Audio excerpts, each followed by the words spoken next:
Hello everyone and good morning. Today I am going to teach you a very special topic, that is present.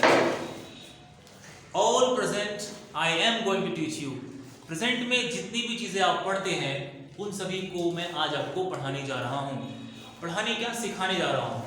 और अगर आप भी present वाक्यों को पहचान नहीं पाते हैं कि कौन सिंपल प्रेजेंट है, कौन प्रेजेंट कॉन्टिन्यूअस है, कौन प्रेजेंट परफेक्ट है और कौन प्रेजेंट परफेक्ट कॉन्टिन्यूअस है, सो ये वीडियो आपके लिए ही है। जरा ध्यान से देखिएगा और समझने की कोशिश कीजिए कि हिंदी और अंग्रेजी दोनों ही आपस में कहीं ना कहीं समान रूप से दिखाई देती है। जैसे कि मैंने आपके सामने कुछ वाक्यों को लिखा है, क्या आप भी इन वाक्यों को ऐसे बनाते हैं? जी हाँ, बनाते ही होंगे। आपने नाम भी सुना होगा, present indefinite, present continuous, present perfect, present perfect continuous. Present के ही सारी टेंसेस की मैं आज यहां पर चर्चा करने जा रहा हूं और आपको सिखाने जा रहा हूं। आइए पहले जानते हैं कि हिंदी में प्रेजेंट होता क्या है। हिंदी में क्या होता है प्रेजेंट? हिंदी में प्रेजेंट मतलब वर्तमान। कोई भी बात अगर वर्तमान में कही जाती है, कही जा रही है, कहीं जा चुकी है या किसी वक्त से कही जा रही है, तो उसे हम प्रेजेंट कहते हैं। जैसे कि मैं आपके सामने कुछ वाक्यों को लिख कर आया हूं और वो वाक्य हैं, वह किताबें पढ़ता है। दूसरा है, वह किताबें पढ़ रहा है। तीसरा है, वह किताबें पढ़ चुका है। और चौथा है, वह 1 साल से पढ़ रहा है। वह 1 साल से पढ़ रहा है।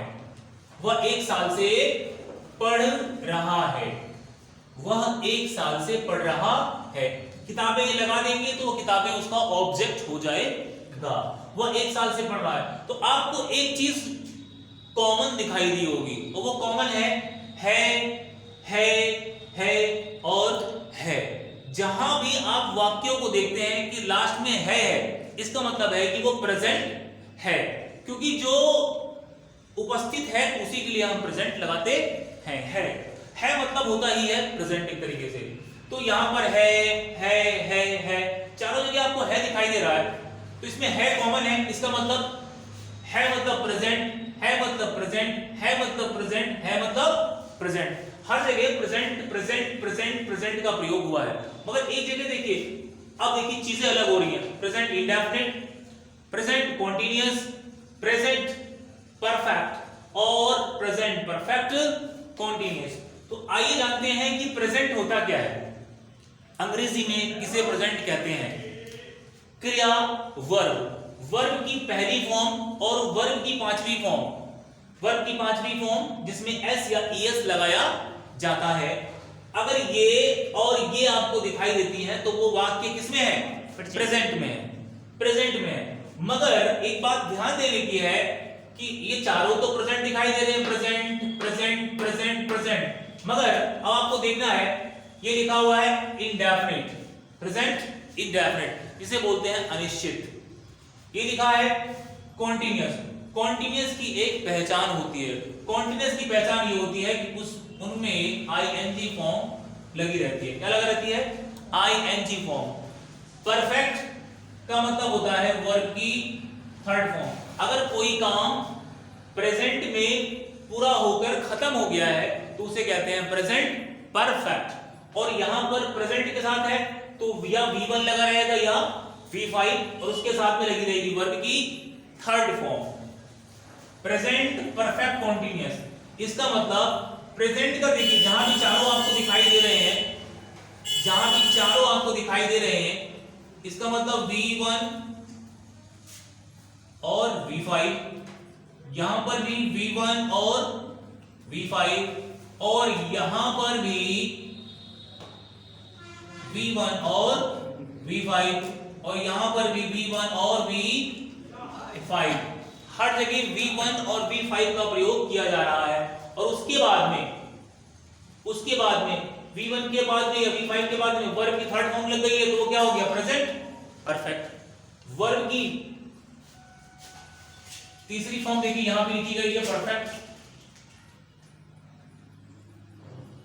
ठीक है। और यहां क्या रखा गया? कॉन्टिन्यूअस, मतलब यहां पर आईएनजी फॉर्म का प्रयोग किया जाएगा। तो अब हम सीखते हैं कि कैसे इन वाक्यों को, देखिए मैंने ट्रांसलेट किया है, आप समझने की कोशिश कीजिए। वह किताबें पढ़ रहा है, वह एक सिंगुलर सब्जेक्ट है जिसे थर्ड पर्सन भी कहते हैं। वह पढ़ता है, देखिए सिंगुलर है इसीलिए यहां पर एस का प्रयोग हुआ है। ही रीड्स बुक्स, वह किताबें पढ़ता है। यही बात कि अगर होता कि मैं किताबें पढ़ता हूं या तुम पढ़ते हो, तो तुम के स्थान पर आपको वर्ब की, तुम के स्थान पर आपको यू लगाना है, यू, और इस वर्ब के स्थान पे आपको वर्ब की फर्स्ट फॉर्म लगानी है। तो यहां हो जाएगा तुम किताबें पढ़ते हो, यू, तब ये एस भी लगेगा, तब हो जाएगा यू रीड बुक्स। तुम किताबें पढ़ते हो, यू रीड बुक्स। आइए देखते हैं दूसरा सेंटेंस। वह किताबें पढ़ रहा है, जो कि प्रेजेंट कॉन्टिन्यूअस में है। और प्रेजेंट कॉन्टिन्यूअस क्या होता है? जब कोई काम प्रेजेंट में लगातार चल रहा होता है या फिर कोई कार्य जो है किसी मध्य में होता है, अपने काम को पूरा नहीं होता, वो काम चल रहा होता है। वह किताबें पढ़ रहा है, वह देखिए ही लिखा हुआ है, ही के साथ फिर पांचवी फॉर्म लगी है, पांचवी फॉर्म, क्योंकि यहां भी एस और यहां पर भी एस लगा है। ही इज अब पढ़ रहा है, और जब कोई काम हो रहा होता है तो वहां पे हमें कॉन्टिन्यूअस का प्रयोग करना है। कॉन्टिन्यूअस मतलब होता है आईएनजी फॉर्म। तो यहां देखिए ही इज, पढ़ने का काम होता है रीड, उसमें कर देंगे हम रीडिंग। तो ये वाक्य बन गया प्रेजेंट कॉन्टिन्यूअस, क्योंकि काम V5 मतलब प्रेजेंट और कॉन्टिन्यूअस मतलब लगातार, वो काम प्रेजेंट में लगातार हो रहा है। और जो कि इज भी एक वर्ब की पांचवी फॉर्म है, देखिए एस लगा हुआ यहां पर भी आपको दिखाई दे रहा है। अब अगला वाक्य देखते हैं। ही, वह किताबें पढ़ चुका है, ये क्या है? Present perfect. और जो प्रेजेंट परफेक्ट होगा मतलब V1 V5 तो रहेगा, क्योंकि हर चीज में प्रेजेंट कॉमन है। तो आप देखेंगे ही के साथ फिर लग गया है हैज, ये फिर पांचवी फॉर्म लग गई है। यहां पर भी वर्ब की पांचवी फॉर्म, यहां पर भी वर्ब की पांचवी फॉर्म, यहां पर भी वर्ब की पांचवी फॉर्म। क्यों? क्योंकि हर जगह सब्जेक्ट एक समान है, ही हैज। और अब ये काम हो चुका है, प्रेजेंट परफेक्ट का है, तो प्रेजेंट परफेक्ट को, परफेक्ट को चाहिए वर्ब की थर्ड फॉर्म। ये देखो दिखाई दे रही है, या आपको दिखाई दे रही है परफेक्ट थर्ड फॉर्म। तो ये वर्ब की थर्ड फॉर्म रेड का प्रयोग हुआ है, जिसे हम बोलते हैं क्या? रीड नहीं बोलते इसे हम बोलते हैं red. He has read books, वह किताबें पढ़ चुका है। अब आइए अगला वाक्य देखिए। वह 1 साल से पढ़ रहा है, यहां पर भी है वह 1 साल से पढ़ रहा है, मगर इसका नाम क्या दिया है? Present perfect continuous. मतलब इसमें प्रेजेंट भी होगा, परफेक्ट भी होगा और कॉन्टिन्यूअस भी होगा। 3 चीजों से मिलकर बना है प्रेजेंट परफेक्ट कॉन्टिन्यूअस। तो जब वहां 3 चीजें हैं, 1 2 3, तो यहां भी तो होनी चाहिए। ये ऐसे ही बना देंगे हम लोग, हर चीज को हमें समझना है। वहां 2 चीजें हैं तो यहां भी 2 चीजें हैं, यहां पे 2 चीजें हैं तो यहां भी 2 चीजें हैं। यहां पर प्रेजेंट इंडेफिनिट है, 2 दिखाई दे रही है, मगर एक से ही काम चलता है, यहां पर आपको रिट्स लगाना पड़ा। तो अब देखिए आपको देखना प्रेजेंट परफेक्ट कॉन्टिन्यूअस। तो ही सिंगुलर सब्जेक्ट, यहां लग गया प्रेजेंट, ही हैज, जो वर्ब की कौन सी फॉर्म है? एक पांचवी फॉर्म है। फिर बीन जो है एक थर्ड फॉर्म। ये हो गया प्रेजेंट, ये हो गया परफेक्ट, प्रेजेंट एंड परफेक्ट। और फिर आपको दिखाई दे रही है रीडिंग, पढ़ रहा है, ही हैज बीन रीडिंग, वह पढ़ रहा है, प्रेजेंट परफेक्ट कॉन्टिन्यूअस। तीनों मिल गए ना। कब से पढ़ रहा है? 1 साल से पढ़ रहा है, फॉर 1 ईयर। कब से पढ़ रहा है वो? For 1 year. He has been reading for 1 year. अब यहां पर फॉर का प्रयोग क्यों हो रहा है? ये जब मैं आपको प्रेजेंट परफेक्ट कॉन्टिन्यूअस टेंस पूरा पढ़ाऊंगा तब आपको समझ में आएगा। यहां जो मैं आपको बताने आया हूं कि किसी भी वर्ब की पांचवी फॉर्म के पीछे क्या लगा होता है, एस या एस लगा होता है।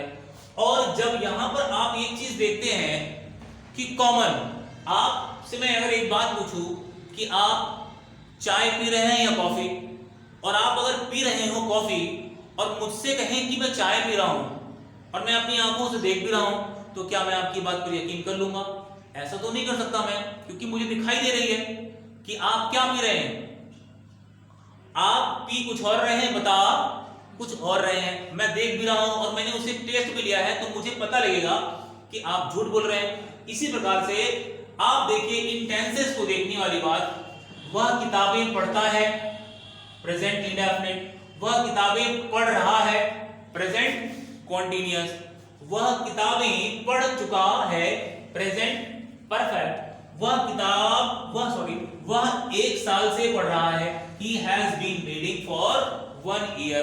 अब होता क्या है कि जब हम वाक्यों को ट्रांसलेट करते हैं तो बच्चा जहां देखता है, जहां कहीं भी देखेगा वो हैव, मान लीजिए मैंने कहा आई हैव अ पेन, मेरे पास एक पेन है, तो बच्चा जहां भी देखता है हैव, तो उसे सोचता है कि ओहो ये परफेक्ट है।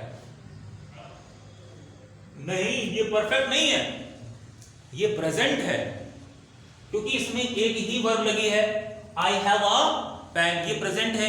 अब जब इसके इस वर्ब के बाद में आप देखेंगे आई हैव कम, इसका जिसका मतलब हुआ मैं आ चुका हूं या मैं आ गया हूं, तो ये वर्ब की कौन सी फॉर्म है? ये वर्ब की पहली फॉर्म है, जिसका मतलब क्या हो गया, प्रेजेंट। और ये वर्ब की कौन सी फॉर्म है, थर्ड, जिसका मतलब हो गया परफेक्ट। पहली फॉर्म और पांचवी फॉर्म का मतलब होता है प्रेजेंट, और थर्ड फॉर्म का मतलब होता है परफेक्ट। तभी तो अंग्रेज ने इसका नाम रखा है प्रेजेंट परफेक्ट टेंस। ये वरना ऐसे ही रख दिया है। हर चीज के पीछे लॉजिक है, और लॉजिक को अगर आप समझकर वाक्यों को ट्रांसलेट करेंगे तो it becomes very easy. English is very easy language to understand. अंग्रेजी को आप बहुत आसानी से समझ सकते हैं, और मैंने आपको समझाने का पूरा प्रयास भी किया है। आपको मेरी बताई हुई बातें समझ में आ रही होंगी। मैं उम्मीद करता हूं जो मैंने आपको पढ़ाया वो आपको एकदम साफ साफ समझ में आया होगा, और नहीं आया भी है तो आपके डाउट्स, जो भी आपको डाउट्स आते हैं वो कमेंट में डालकर आप मुझसे पूछ सकते हैं। Thank you for watching my video and God bless you. See you for next video.